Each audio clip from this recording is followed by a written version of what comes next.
Welcome to Dodgers Daily. I'm Casey Porter. I'm so glad that you decided to tune in. Today we have a very, very, very special guest. Outfielder in the Dodgers organization, James Outman, joins us for the third time here on Dodgers Daily. And James, I know you're so busy, so thank you so much for joining. Yeah, thanks for having me, Casey. Okay, let's get it out of the room. Let's get it over with. And I know you've been asked this a million different times. Hey, the Major League debut, you're from California, your family got to be there. So tell us all about that. Let's revisit that moment. Yeah, so get to Colorado. Got the call, late at night, the night before, and called my parents, said, hey, I think I'm getting called up. I'm leaving tomorrow. So they're like, okay, we'll book a flight. And then family came out, and it was a good day, of course. But I think it was good that I was off the day that I came in, because I got there the night before. I think it was good for me just to kind of like get my bearings a little bit, because I was a kid in a candy shop. Yeah. When I first got there, Yeah, no doubt about it. And if you're a kid in a candy shop when you first got there, boy, after you hit that first home run, that must have been put on steroids, right? Yeah. It was that was a really cool feeling. I'll remember that for the rest of my life for sure. Yeah, especially with all your family in the stands and being for the Dodgers, you being from California. Okay, so let's back up a little bit. And there's been a lot of people, anytime you have a guy that's as successful as you are, and it's been done through work, it takes a lot of people to grow that guy up. Obviously, your parents and your family situation, that's obvious. But let's talk about some other guys. Coach Walsh on the football side there at Sarah, I know he taught you how to compete, how to kind of be tough. Coach Giannino, I know you guys were very close with him. Your family was close with him. He was big on the mental aspects. I believe he went to San Francisco University after being at Sarah and worked on the mental parts there. And then Reggie, the defensive aspects that he teaches you in a college setting at Sac State. A lot went into you, didn't it? Yeah, it takes a village. I'm super thankful for all the coaches I've had, even the ones that you didn't mention. I couldn't be there without any of them, I think. So, just thinking back to, my tournament ball coaches when I was 14, I learned a lot from them too. And just my coaches that I went to when I was taking lessons when I was a little kid in Little League, that's where I learned all my baseline fundamentals, So maybe I wouldn't even have had a shot to play in high school if it weren't for those guys. So it takes a village for sure, and I'm really thankful for everybody that has been a part of it and will continue to be a part of it. And touching on the coaches that you mentioned, Coach Walsh, he's etching his name in the Sarah legacy of amazing athletes and coaches that have been there. He's doing an amazing job with the football team over there. He's getting guys to buy in, making them tough, making them fast. And he's bringing on really good coaches too, like strength coaches, stuff like that, getting guys strong when they're young kids. Just creating that foundation. And Giannino, was there. He was kind of the first person that was there, like teaching us breathing techniques and stuff like that, stuff that I think a lot of us still use today as professional baseball players. But he was amazing too. And obviously Reggie was the only college coach that gave me a shot. So I'm beyond grateful for him. Okay, so you hit a home run. We mentioned that in your first at bat at the major league level. But that wasn't, the only cool thing that you got to do last year. Of course, I got a chance to meet you in person. It was really cool for me there. I think it was like in June, maybe July. You probably don't remember it, but you were still in Double-A at that point. So, wow, What a whirlwind that had to have been for you. Okay, so you hit a home run, first at bat in the major leagues. Then you hit for a cycle, and then not only you hit for a cycle, but your last at bat to finish the cycle was a walk-off home run. And then within the next week, you hit for another cycle, and you hit for 2 grand slams. All in the same year, man. That was really cool, right? Yeah, no, there was a stretch of the year where I was feeling pretty unconscious, and it was kind of looking like a beach ball when it was coming in. But yeah, I mean, I definitely think that getting a little taste of the big leagues just set a new standard, and I was excited to go back and practice that new standard that I learned from my teammates and my competitors out there on the field. So it's and I'm glad it paid off. One really cool thing about you, we mentioned all the coaches, from your past, but going back to Henny at AA, man, he is the ultimate player's coach. He makes you ball. I think the way you put it, he gets you to ball out every game. And then Travis is just super, super professional, been with the Dodgers forever. And then Dave Roberts is just so kind and welcoming you in. So you had the perfect setup, didn't you? Seriously, Henny was awesome. Everybody loved him. He expected guys to compete every single day. And he brought a little attitude to the team that I think we all could have used. And then it's that JUCO baseball attitude, man. Yeah. No, he's hard nosed. He expects guys to play hard, and he's expecting to have fun on top of it. And then once I got to AAA, Travis was awesome. He was the perfect in between, I think, for minor league and the big leagues, because he treats it very professionally, but at the same time, you can go up to him and ask him questions, and he'll be honest with you, and he'll tell you like what to expect and all this other stuff. So he's in the perfect position, I believe, because he's so good at making guys comfortable, but at the same time having that manager presence. Yep. And then Doc, he's can't stop winning games in the big leagues, and I think there's something to that. It's not easy to win games. We got a good team, but he's a good manager, and he knows how to use his tools really well. And on top of that, he's just an unbelievable person. How he acts on camera is exactly how he acts in the clubhouse. Like very, very respectful of everybody. Very thoughtful in what he says. It seems like he's always saying the right thing, and always got a smile on his face, it seems like. Not last year, but the year before that, you got brought up from High A Great Lakes to Tulsa. I believe it was like July, maybe August. Hard to believe that just barely a little more than a year ago, you were still at High A, isn't it? Yeah, no, it is. It's, I remember having a conversation with somebody that as soon as I got to AA, that's when I started feeling like I was close. And I'm sure a lot of guys feel that way too, because the competition's good in AA. But yeah, I'm really thankful for everything that's happened in the last couple of years, and hopefully I can keep it going. So, you're a very humble person, but then also very confident and very aggressive. That's just kind of the typical Dodger way. How do you get that mentality going in yourself? For young kids out there that want to be like you, that, hey, how do I have the humbleness, but yet still the confidence? How do you do that? Well, I mean, I think the Dodgers do a really good job at,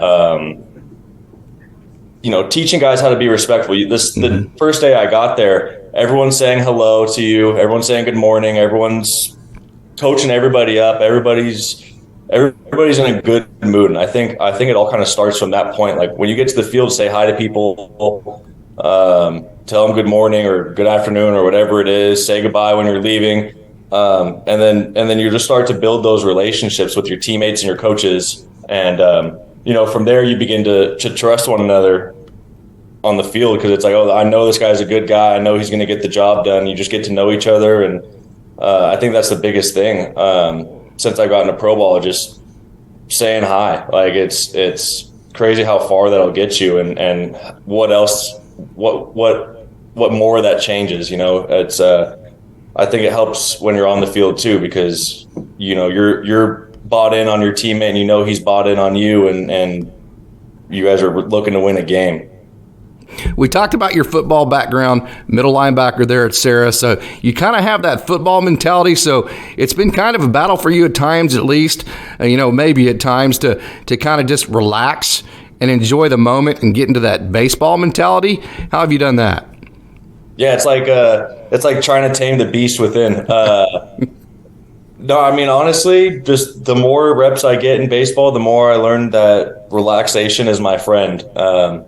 I think I mentioned earlier in football, I can just get angry and I'll get better, but that does not work with baseball. So the more experience I get, I think the more I learn that being even keel is the secret to success. And then when you are even and you have success, it's easier to celebrate that, because you know all the downs that you went through and all the negatives that you had to kind of ignore, more or less. Just be, oh yeah, that was a bad day. Hopefully I forget about that one and move on to the That's next. not easy for you, is it?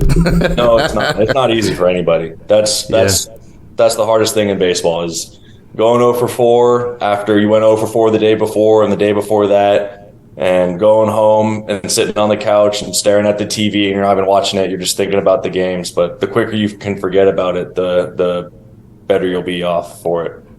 So learning how to relax, learning how to stay in the moment, does that allow your athletic ability to come to the forefront? Definitely. I think, just letting my instincts take over. I know Henny was always talking about just trusting your instincts. He would always say that every single time I would get to third. He would just say, use your instincts. But yeah, your instincts are your friends. And that's the more thought you have, the less you can trust your instincts, because that's just your gut knee-jerk reaction to everything. No doubt about it. Henny had a way of allowing guys like you, who are such great athletes, to make him look like a really good manager night in and night out. Well, he is. He knows how to let guys relax.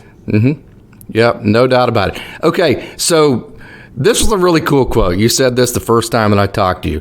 Okay, so your dad would always tell you, he would always ask you this question, how do you eat an elephant? And you're like, okay, well, this gigantic elephant, I have no earthly idea. So first of all, what's the answer to that question? And after you give that answer, what has that meant to you? Yeah, so the way that you eat an elephant is one bite at a time. And, to sum it up quickly, it's if you got to walk a mile, I'm not going to jump a mile. I'm going to take one step at a time. And I'm going to reach my goal by showing up and working out, hitting in the cage thoughtfully, one step at a time. And I'm going to do that over and over again until I turn around and see how far I've come. You got to fall in love with getting better. Honestly, you got to make it about the journey rather than the destination, I think. And, I feel like that's an overused term, but it's, you just got to fall in love with the grind day to day, and periodically take a peek back and see how far you've come, and just admire the work that you've done and the success that it's brought you. But just being laser focused on what's in front of you. I know actually Reggie would talk about, like, when you're driving at night, you can only see so far. You're gonna get to your destination that's 1,000 miles away, but you can only see 200 feet in front of you. It was, same concept. Like, I'm just focused on what's right in front of me, and then I know I'll get there. I've never heard it put that way. That's amazing. Driving at night, you only have a certain amount of road you can see, so drive that part of the road till you can see the next part. Yeah. Wow. That's some good mentors. Yeah, no doubt. I'm going to use that, by the way. I'm going to steal that, and I'm going to tell me a professional baseball player took it, and that's going to be really cool. Okay, so last year you had your lowest strikeout percentage rate since your first year in professional baseball in 2018. So, with a guy like you, as talented as you are, there's always that mix and that trade-off between, the 31 home runs you hit, the 106 RBIs, the OPS that's almost 1,000. To get to that, there's going to be swing and miss in that, because to get to those numbers, you have to be very, very, very aggressive. So did you make any adjustments to reduce the strikeout rate last year? Honestly, I'm always trying to up my power and lower my strikeouts, like, no matter what. And I'm always trying to hit the ball as hard as I can. But at the same time, I want to know when the right time to pick my battles are. If I'm facing a guy like Gavin Stone, that might not be a guy where I'm going to take a shot and try and hit a home run, because his stuff is so good that, you just need to, bear down and compete. So maybe the experience helped with that a little bit, but, honestly, I like, for myself, I feel like I'm striking out less when I'm just trying to hit the ball hard. Which, I'm not trying to swing out of my shoes, but I'm just trying to hit the ball hard, stay controlled, and be athletic, and let my athleticism take over. When I get in the box and I'm like, okay, don't strike out here, you could bet money that I'm going to strike out if I get that thought in my head. And I think a lot of guys are like that too. But, I honestly just think, I don't know. I couldn't answer that question. I'm always trying to get the hitting numbers this way and get the strikeout numbers this way. I'm trying to make as big a gap as possible between those. Have the Dodgers given you a certain sliding scale or certain metric that, maybe numbers wise, that would be the good trade-off between power and striking out? Have they given you any kind of metrics like that, or they just let you be you? Not really. They want guys to be themselves, and obviously I want to cut my strikeouts down. I know I have a high strikeout clip, but I know I'm not going to get there by chasing a stat. So sure. I'm just going to try and treat every at bat like, it's the same. And sometimes I'm going to punch, and I'm going to punch more than someone else. But I think just understanding when I can put together those at bats and really focus on battling and just train that, I think I'll be better off for it. No doubt about it. You are what's known as a gym rat. You love being in the gym. You love working out. It's just something that you really love doing and taking care of your body. So can you take us through what your off-season routine has been? Where have you been? What have you done? Those kind of things? Yeah, so I was working out. I was working out in Redwood City at this place called the Limo Foundation, which is a nonprofit. It's amazing. Look it up if you guys haven't heard about it. But I was working out with the owner there, and another. He's a college student now, plays football for San Jose State, and we just had our little group, and we would love competing with each other. Like, we would do farmer carries, and all of a sudden he would go like 10 yards further than me. So then I would go 10 yards further than him, and then we would just make these like little tiny competitions and like keep score and joke around and have fun. And I think that's the biggest secret to working out, is you got to find a way to make it fun, because there's a lot of days where working out sucks. So if you can get a good partner that you're just having fun with and you look forward to showing up to the gym, that's awesome. And I'm really thankful for those guys over there. So let's back up to your time there with Los Angeles and your experience that you got to have at the major league level. There was a lot of good to it. So what were the parts of that experience that you took away from it where you felt like, hey, you know what? Where my game is at right now, that's good enough to be a consistent quality major leaguer? Yeah, no, I mean, the takeaways, like I said earlier, the standard changed. And I definitely think that your at bat can be over in one pitch, as in the big leagues. Like, the guys are just so good that if you miss the one thing that you're supposed to hit, there's a good chance you're not getting something else to hit. So I think just for myself, and I'm sure with other guys that have come down, it was more along the lines of like knowing like I need to be focused all the time, because if I'm not and I miss the one pitch I can hit, I'm gonna have a bad game, because that was the one or two pitches I was able to swing at and I didn't, or I was too big, and just stuff like that. And I would say that was the biggest takeaway. And then on top of it, it was just a nice little confidence booster to have a little bit of success, and feel like, okay, like this is achievable. This is something that I can do. Like, I'm gonna try and stick around now. So this is what I got to do to get back.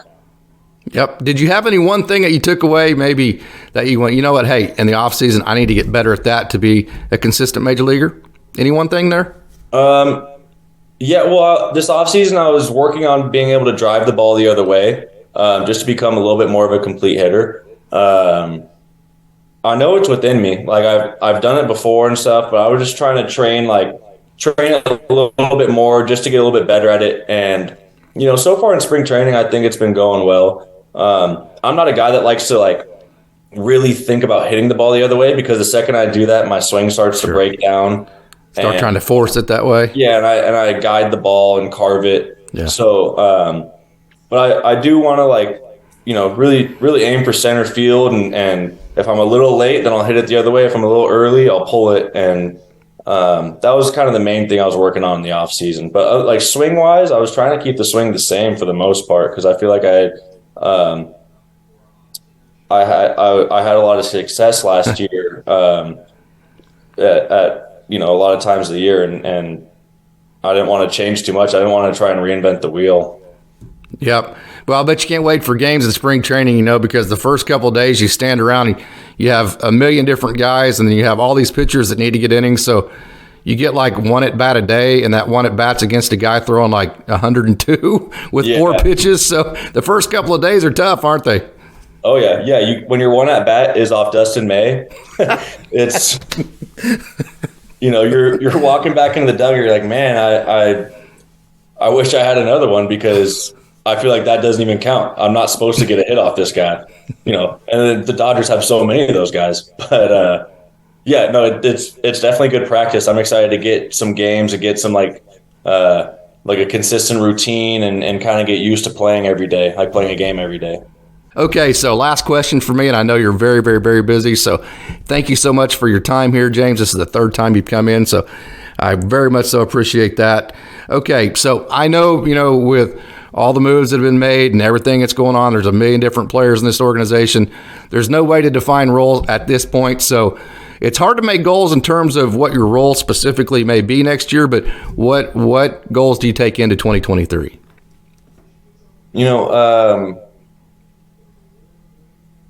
2023, I'm just looking to be the best baseball player I can be, because that's all I can really control. I know for myself, every single year I try and get I want to have a 30-30 season. Yep. It's totally tough. capable of it, man. It's tough. It's the stealing 30 bases is freaking hard. Yeah. You feel like you got to be going all the time, because there's been years where I've had 20 and it felt like I was running every single time I was on first, and it was only 20. So that's always a goal of mine. One day I'll get it, but maybe it'll be this year. But other than that, just I want to have crisp, clean defense. I want to hit my cutoff man. I want to be locked in. I want to hit the ball hard, and I just want to play the game and relax. The more I'm focused on stuff that is result based, it's tough for me to play. I just want to. No doubt about it. No doubt about it. James, again, I know you're very busy. I know you're in the middle of spring training. Games are firing up, I believe, on Saturday, so very excited for that. I was so excited whenever you got to make your Major League debut. We all celebrated that with you, all of your fans. So, hey, James Outman, thank you so much for coming into Dodgers Daily. Yeah, thank you. Thanks for having me, Casey. It's been great.